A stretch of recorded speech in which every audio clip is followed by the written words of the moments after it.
Good morning, Dwayne. We are Team 6. We are tasked with the nozzle, conveyor, and initial cut mechanism.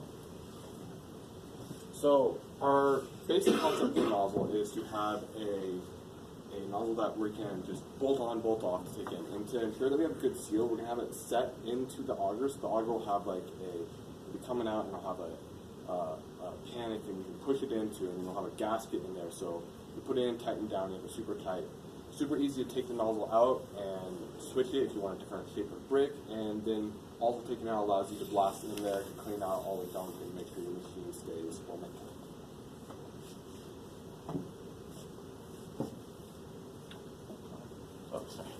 Oh, sorry. So for us, our main design factors were the spacing between the rollers was what we were basically looking at. So we made basically a little half-size prototype with just simple PVC, and we tested out 1-inch spacing, 2-inch spacing, and 3-inch spacing, and then made a half-size model of a brick, and basically just rolled it on the PVC and see what happened. So for the 3-inch, we got a pretty significant deformation on the bottom side of the brick. 2-inch, there was practically none. There was maybe a little bit, and 1-inch rollers, we had no deformation. So from that, we came up with somewhere between 2-inch and 1-inch is probably the optimum place we want to be. So we created a ratio between the roller width to center spacing. That way we can scale it to whatever we need. And that ratio ended up being 0.5. And so, and we also considered, bigger rollers would hopefully improve bearing life as well. So yeah, that was the main takeaway, was our optimum ratio is 0.5. Okay, for the initial cut concept, we want to do an initial cut to cut that first log, which then we will move on to the next group to do the final cut. With this concept, we want to do a manual cut mechanism to reduce automation in the system and add another worker there. The location of this initial cut, we decided to do after the extrusion nozzle and before the rollers. This would reduce the complications with trying to get a wire through the rollers back and forth. The unknowns we wanted to test here were what is the ideal cut direction, either up and down or side to side for a worker, and what is the ideal wire size for the slicer we're going to use. Alright, so our mock-up prototype was basically just, we took 3 different size wires, and we had a block of clay, which was molder's clay, so it's a little more dense than the clay we're going to work with, but essentially we just grabbed it, tensioned it, and cut through it, and we did that sideways and up and down, and there wasn't much difference with the direction of the cut, but it seemed easier just to go from side to side, as going up and down was a little more awkward, so we decided side to side would probably be the best.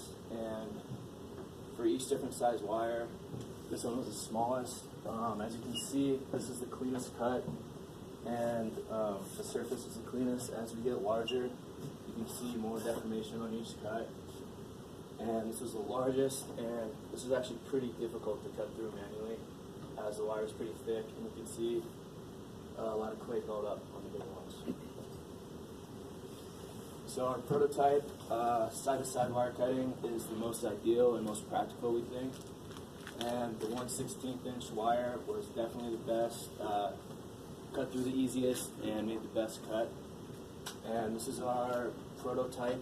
It's a sliding mechanism, and the steel wire is tensioned here, and essentially a worker can grab it from either side and either push or pull depending on which side the wire is on, and this will bolt directly onto the conveyor belt legs. And then this is our basically way of tensioning the steel wire to the bars here.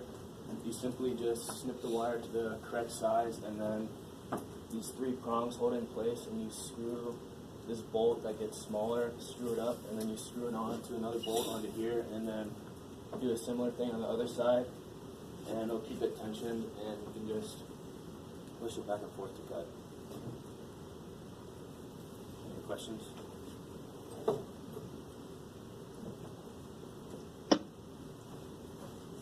Well, going back to the nozzle, I like the idea of like some kind of a slide-in housing, so it if the housing has a rim on it. It looked like that's kind of what you were thinking.